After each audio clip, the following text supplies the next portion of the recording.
إلى أي مدى الواحد يعتمد على الأشخاص اللي حواليه اللي قريبة منه. فإحنا فعلا كلنا عايشين في أسرة وسط عيلة مجتمع، متحطين دايما بناس، وده بيدينا إحساس بالأمان والائتمان. إمتى بيبقى الشعور بالاعتماد على اللي حوالينا، أو مش بس الشعور، التصرف إن إحنا بنعتمد على حوالينا بيبقى مش في صالحنا لو ده زاد عن حد معين.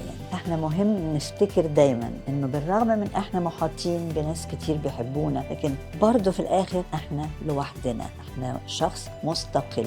في حاجات ما تقدرش تحصل إلا لو جاية مننا إحنا فقط، من جوانا إحنا اللي عندنا قوة الإرادة أو لا. لو عاوزين نتحكم في حاجة معينة عشان مثلا نتجنب حاجات معينة لصحتنا، أو نزاول حاجات معينة عشان صحتنا، إحنا الوحيد اللي نقدر نتصرف في ده. إيه العلامات إن إحنا زودنا في الاعتماد على الآخرين؟ لو مثلا حد مننا يلاقي نفسه ما يقدرش يقعد أكتر من يوم أو يومين لوحده، سواء في البيت، إنه يكون لوحده يفوت عليه يوم ويومين يبتدي يبقى مشلول، فده معناها إنه هو معتمد جدا نفسيا وذهنيا وجسديا، إنه لازم في حد اللي بيسنده.